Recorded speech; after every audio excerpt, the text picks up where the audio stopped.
হাওর বেষ্টিত উপজেলা ইটনা মিঠামইন অষ্টগ্রাম নিয়ে কিশোরগঞ্জ ৪ নির্বাচনী এলাকা। একসময় জেলার সবচেয়ে দুর্গম এলাকা ছিল হাওরের ৩ উপজেলা ইটনা, মিঠামইন ও অষ্টগ্রাম।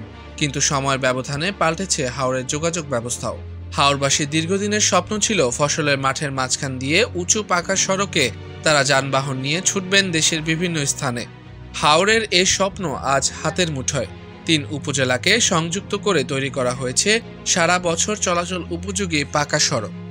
এ আসন থেকে বারবার আওয়ামী লীগ মনোনীত প্রার্থী জয়ী হলেও এবার পরিস্থিতি একেবারেই ভিন্ন। দলটির রাজনৈতিক দৃশ্যপটে না থাকায় ত্রয়োদশ জাতীয় সংসদ নির্বাচনে বিএনপি থেকে প্রার্থী হতে ইচ্ছুকদের নামই বেশি শোনা যাচ্ছে। এছাড়া জামায়াতে ইসলামী সহ আরও কয়েকটি ছোট দলের মনোনয়ন প্রত্যাশীরা মাঠে রয়েছেন। নির্বাচনী এলাকার বিভিন্ন স্থানে সভা সমাবেশ আয়োজনের পাশাপাশি বিভিন্ন সামাজিক অনুষ্ঠানে যোগ দিচ্ছেন এসব মনোনয়ন প্রত্যাশী। তাদের সমর্থনে ব্যানার, পোস্টার, দেওয়ালি লিখন দেখা যাচ্ছে গ্রামগঞ্জ ও হাট বাজারে। মনোনয়ন দৌড়ে এগিয়ে অ্যাডভোকেট ফজলুর রহমান, কারণ এলাকায় অত্যন্ত জনপ্রিয় নেতা তিনি। মুক্তিযুদ্ধে অসামান্য অবদান রাখায় মানুষের কাছে তার আলাদা গ্রহণযোগ্যতা রয়েছে। ৭০-এর দশকে বাংলাদেশ ছাত্রলীগের সভাপতি ফজলুর রহমান বিএনপিতে যোগ দেন ২০০৫ সালে। আওয়ামী লীগ সরকারের অগণতান্ত্রিক কর্মকাণ্ড ও জুলুম নির্যাতনের বিরুদ্ধে সর্বদা সোচ্চার ছিলেন তিনি। ছিলেন আন্দোলনের সামনের কাতারে। এ কারণে জুলুম অত্যাচার নেমে আসে তার উপর।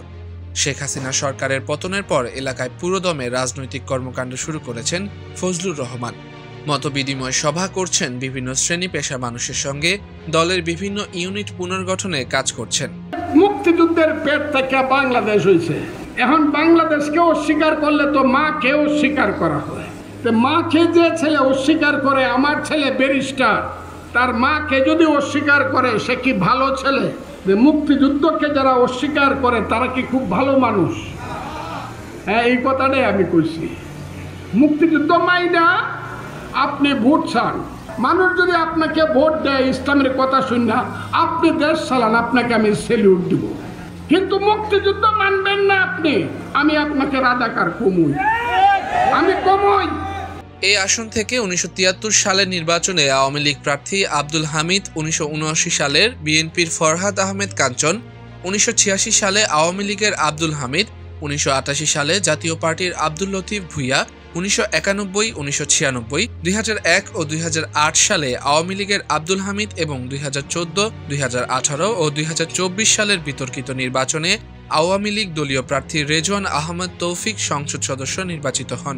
জেলা নির্বাচন অফিস সূত্রে জানা যায়, কিশোরগঞ্জ ৪ আসনে ১,৯৬,৮৪৮ জন পুরুষ, ১,৮৫,৩৯৭ জন নারী, একজন তৃতীয় লিঙ্গের সহ ৩,৮২,২৪৬ জন ভোটার রয়েছেন। ডেস্ক রিপোর্ট, আজকের দর্পণ।